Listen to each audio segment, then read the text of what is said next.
ಪ್ರತಿಧ್ವನಿ ಕನ್ನಡ, ಪ್ರತಿಯೊಬ್ಬ ಕನ್ನಡಿಗನ ಧ್ವನಿ.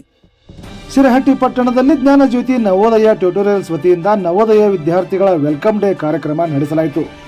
ಈ ಕಾರ್ಯಕ್ರಮದಲ್ಲಿ ಸಂಸ್ಥೆಯ ಸಂಸ್ಥಾಪಕ ಸಂಗಮೇಶ ಮಡಿವಾಳ ಪ್ರಾಸ್ತಾವಿಕವಾಗಿ ಕಾರ್ಯಕ್ರಮದ ಬಗ್ಗೆ ಸವಿವರವಾಗಿ ಮಾತನಾಡಿದರು. ಕಾರ್ಯಕ್ರಮದಲ್ಲಿ ಮುಖ್ಯ ಅತಿಥಿಯಾಗಿ ಕರ್ನಾಟಕ ರಾಜ್ಯ ಭೂ ಸಂಪತ್ತು ಸಂರಕ್ಷಣಾ ಸಮಿತಿಯ ತಾಲೂಕಾಧ್ಯಕ್ಷ ಮಹಬೂಬ್ ಲಕ್ಷ್ಮೇಶ್ವರ ಮಾತನಾಡಿ, ಮಕ್ಕಳಿಗೆ ನವೋದಯ ಎಂಬ ಪರೀಕ್ಷೆಯ ವಿದ್ಯಾರ್ಥಿ ಜೀವನದ ಮೊದಲನೇ ಘಟ್ಟ ಹಾಗೂ ಜೊತೆಗೆ ನವೋದಯ ಪರೀಕ್ಷೆಗಳಿಂದ ಪ್ರತಿಯೊಂದು ಮಕ್ಕಳಿಗೆ ಸ್ಪರ್ಧಾತ್ಮಕವಾಗಿ ಜೀವನದಲ್ಲಿ ಶಿಕ್ಷಣದ ಜೊತೆಗೆ ಸಮಾಜವನ್ನು ಕಟ್ಟುವ ನಿಟ್ಟಿನಲ್ಲಿ ವಿವಿಧ ವಿಷಯಗಳು ಹಾಗೂ ಜ್ಞಾನದ ಭಂಡಾರವನ್ನು ಗಳಿಸುವ ವ್ಯಕ್ತಿಯಾಗಿ ಮುಂದಿನ ದಿನಮಾನಗಳಲ್ಲಿ ಸಮಾಜದ ಒಂದು ಶಕ್ತಿಯಾಗಿ ಬೆಳೆಯಲಿಕ್ಕೆ ಇಂತಹ ಸ್ಪರ್ಧಾತ್ಮಕ ಪರೀಕ್ಷೆಗಳನ್ನು ಬರೆಯುವುದರಿಂದ ಮಕ್ಕಳಿಗೆ ಬಹಳಷ್ಟು ಉಪಯೋಗವಾಗುತ್ತದೆ.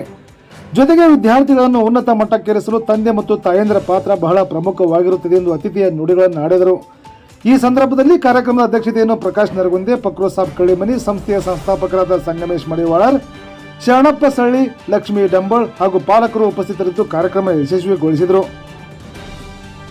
Bureau report Shashidhar Sirisangi, Prathidhvani Kannada digital media Karnataka. ಪ್ರತಿಕ್ಷಣದ ಅಪ್ಡೇಟ್ ಸುದ್ದಿಗಳಿಗಾಗಿ ನೋಡ್ತಾ ಇರಿ Prathidhvani Kannada digital media. Subscribe ಮಾಡಿ, ಲೈಕ್ ಮಾಡಿ, ಕಮೆಂಟ್ ಮಾಡಿ, ಇತರರಿಗೂ ಶೇರ್ ಮಾಡಿ. ಮನುಷ್ಯ ಬಹಳ ಶ್ರೀಮಂತ ಇದ್ದಂತೆ, ಬಹಳಷ್ಟು ಅಗ್ರಪ ಶ್ರೀಮಂತ ಇದ್ದಂತೆ, ಎಲ್ಲವನ್ನು ಪಡೆದಿದ್ದಂತವ. ಅವಾಗ ಐಶ್ವರ್ಯ ಎಲ್ಲ ಇತ್ತಂತೆ, ನಾವು ಏನ್ ಬೇಕು ಅದು ಇತ್ತಂತ. ಅವನ ಹತ್ರ ಬಡವನ ಹತ್ರ ಏನೂ ಇಲ್ಲ ಅಂತ, ಬಡವನ ಹತ್ರ ವಿದ್ಯೆ ಇತ್ತಂತೆ. ಅದಕ್ಕೆ ಅವ ಶ್ರೀಮಂತ ಅವಂಗ ಬಡವ ಹೇಳ್ತಾನಂತ, ನೀ ಎಷ್ಟೇ ಗಳಿಸಿದ ಏನಂತಮ್ಮ, ನಿನ್ನ ತಾಯಿ ಋಣ ತೀರ್ಸಕ್ ಆಗಂಗಿಲ್ಲ.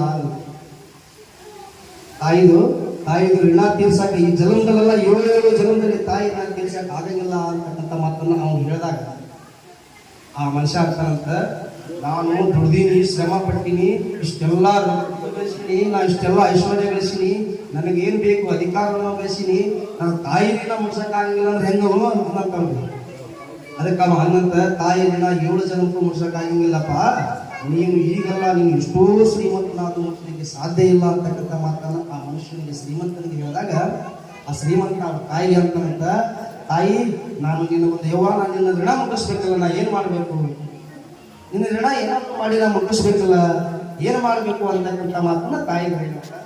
ಆ ತಾಯಿ ಹೇಳ್ತಾರಂತ, ಆಯ್ತಪ್ಪ ಇವತ್ತು ಒಂದು ದಿವಸ ಇದಕ್ಕೆ ತಾಯಿ ಹೇಳ್ತಿದ್ರೆ ಅವಂಗ ಈಗ ಶ್ರೀಮಂತ ಆಗ್ಯಾನಪ್ಪ ಅಂತಂದ್ರೆ ಅವಂಗ ಈಗ ಒಂದು 40-45 ವಯಸ್ಸಾಗಿರ್ಬೇಕು, ತಾಯಿಗೆ ಒಂದು 60-65 ವಯಸ್ಸಾಗಿರ್ಬೇಕು. ತಾಯಿ ಅಂದ್ರಂತ, ಆಯ್ತಪ್ಪ ಹಾಗಾದ್ರೆ ನೀನು ಇವತ್ತೊಂದು ದಿವಸ ನನ್ನ ಹತ್ರ ಮಲ್ಕೋ, ಆಯ್ತು ಇವತ್ತೊಂದು ದಿವಸ ನಿನ್ನ ಹತ್ರ ಮಕ್ಕಳ ನಿನ್ನ ಋಣ ಮುಟ್ಟದಂಗ ಆಗ್ತೈತಲ್ಲ, ಆಯ್ತು ತಗೋ ಅಂತ. ಆಗ ತಾಯಿ ಅವಾಗ ಹಾಸಿ ಮಕ್ಕಳಾಗ ತನ್ನ ಮಗ ಅಂದಾಗ ಬಹಳ ಪ್ರೀತಿಯಿಂದ, ಇವತ್ತು ನನ್ನ ಮಗ ನನ್ನ ಹತ್ರ ಮಗ ಕುಂತಾನ ಬಹಳ ವರ್ಷದಿಂದ ಅಂತ ಹೇಳ್ತಕ್ಕಂಥದ್ದು ಪ್ರೀತಿಯಿಂದ ವಾತ್ಸಲ್ಯದಿಂದ